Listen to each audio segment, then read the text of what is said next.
Anchors, the opening copy for this story talks about looking through a window, and the photo behind you is of them looking through a window. Somebody in a window. Taking a picture. Look at the little girl. Or little boy. It's the little girl, it's the great-great-granddaughter, or the great-granddaughter of the woman Eric interviewed today. Is Eric Benning out there yet? Just got out here. Beautiful, thank you. Sports ID and my Okay, thank you. Wait. Which one's the Josh, hard look one? at camera 3 for me. He'll be on sports side. Yeah, Okay. just talking about sports. Josh is on 2, right? Yeah. Okay, he didn't hear me. Or respond to me. Oh, everything's online, everybody! Beautiful, okay, cool. Great, let's have a good show, guys. Let's have a better than good show. Let's have a great show. There you go. Yeah, with my check on video help. Eric, can you get your mic check? Yeah, no, I hear you. Well, if you're up there, and I'm up there, then. Eric's tall. You want to give my check on David again? We got you, thank you. Yes. Prepaid, David. He's up. David, can we get you a mic check?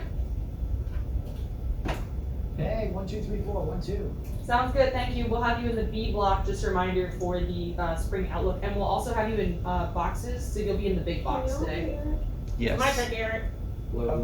Is there Yes. a tease at the end of the Yep. day? Or just Yeah. come out Be straight? advised, you're in time today. It's 58. There's not a weather tease in the A block, 58-17. but I have a anchor tease with a storm cam. Okay. I'm not That's teasing, right? Okay. Hello, talent. You're going to come out on camera 2, and talk to our friend Eric. Can't wait. Nice to hear you, Taylor. Glad you're back. I'm glad to be back as well. Bring up your network. Code opening 20. Code opening 20. Discussions and interviews with the world's most powerful and talented women and men. You don't want to miss a single episode. We'll see you next time. Be safe. So long. Stay by, everybody. Stay by, Eric. Photographing somebody after this.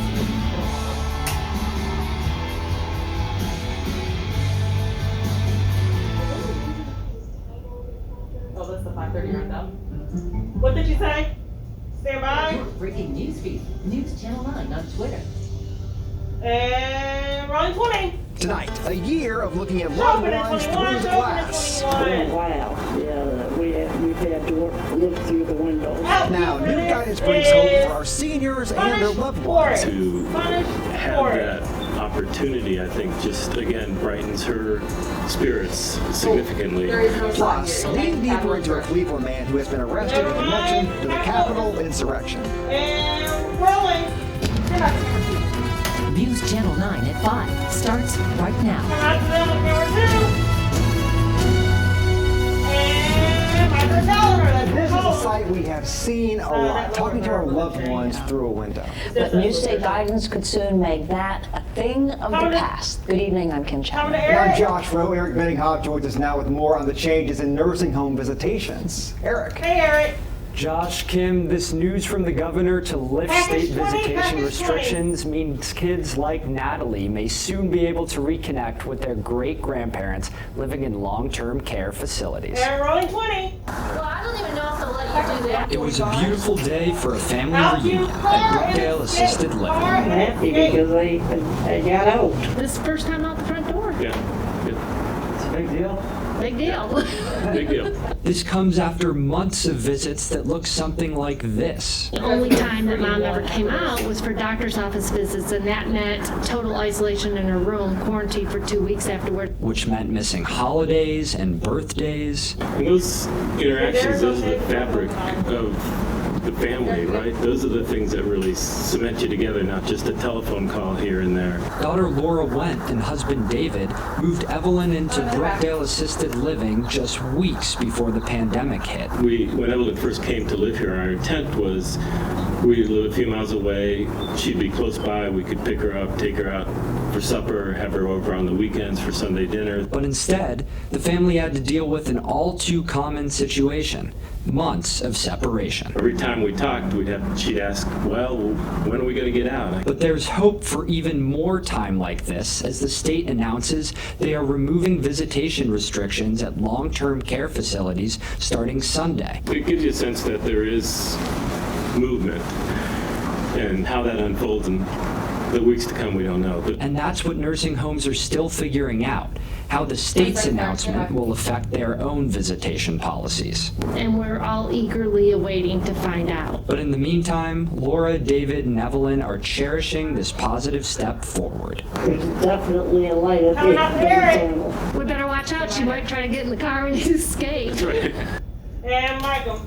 We reached out to several long-term care facilities, including Brookdale, who said they're in communication with the state and figuring out plans to adopt their family visitation policies moving forward. Josh, back to you. All right, thank you, Eric. Today, Governor Lee says it's because of the efforts of vaccinated seniors that they're able to ease those restrictions. The governor says 100% of nursing home residents in the state of Tennessee have now been vaccinated. You're only 21? There's been a lot of isolation and a lot of separation for a lot of the elderly in our state, and so we're really glad to be in the spot. Like Josh. Lee adds that within a week we'll have also vaccinated every resident at every long-term care facility as well. And like him.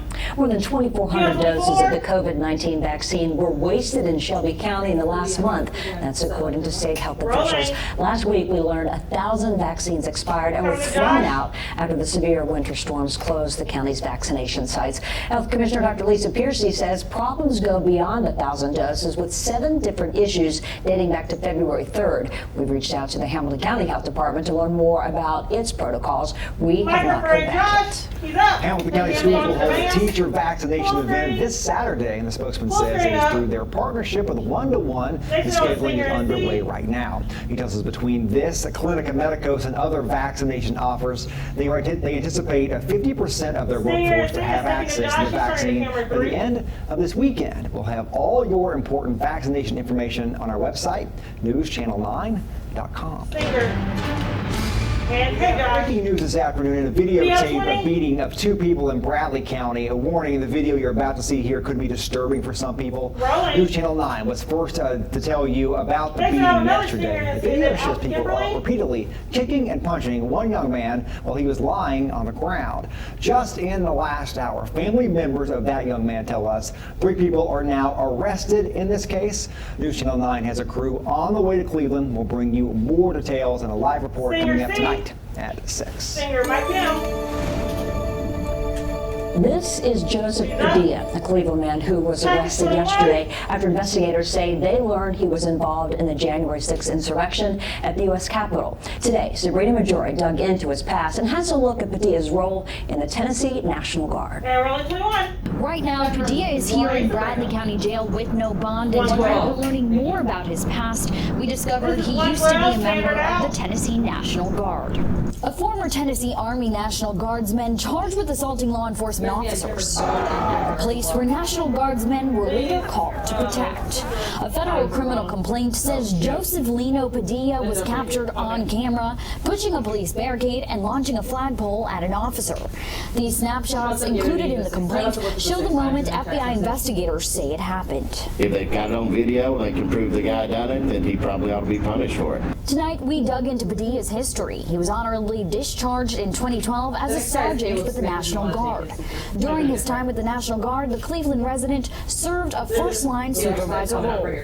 Cleveland is a small town, but it's definitely a growing town, and I feel like there's a lot of people with a strong and powerful opinions. For Padilla, those opinions often expressed on social media, something the FBI is pointing to as additional evidence Padilla did participate in the Capitol insurrection.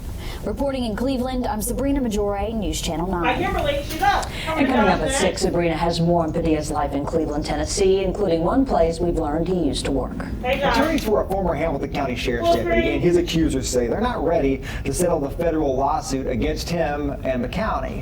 Daniel Wilkins accused of forcibly baptizing a suspect, false imprisonment, and rape.